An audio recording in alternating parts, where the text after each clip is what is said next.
Breathing is an important thing in film. The word of the film breathes, and breath is a part of the visual construction of the planet.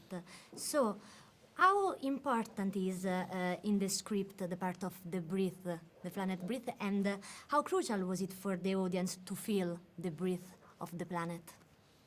Well, it was crucial that they feel it, But not be aware. but not be aware of it. Yeah. And that was a balance we struck, throughout the whole movie, but specifically when we were in that first environment. I'm going to try and do it without spoiling.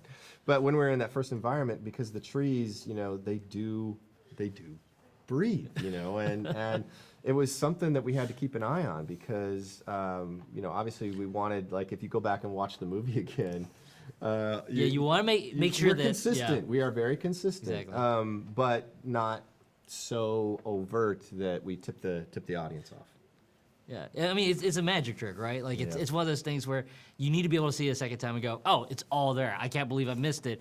But it's not so much that the first time you see it that you notice it, but also it's also a trick that, like, you start to kind of unveil it slowly. So by the time that happens, by the magic reveal of what this world actually is, you're like, oh, I got it. It's always that thing where it gives you the illusion that you were a step ahead, but we're actually manipulating you the whole way. And the breath. Yeah, and the breath was a huge part of that. It's the cinema.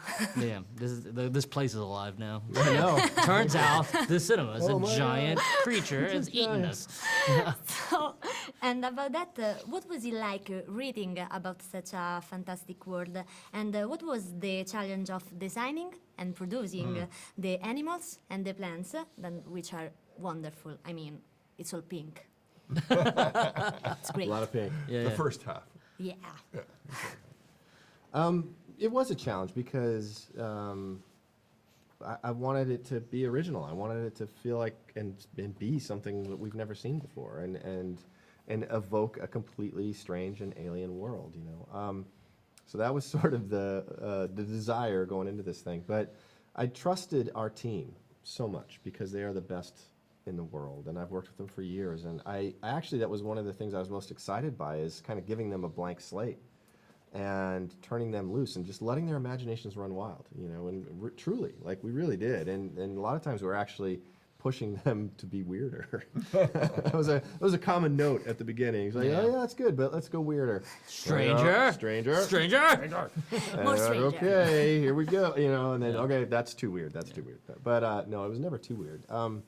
So that was sort of the joyous part to me, is not having it, dictated to them, and let them, let their imaginations run with that, because I knew it would be far beyond what I could ever imagine, and I'm so happy with how it turned out.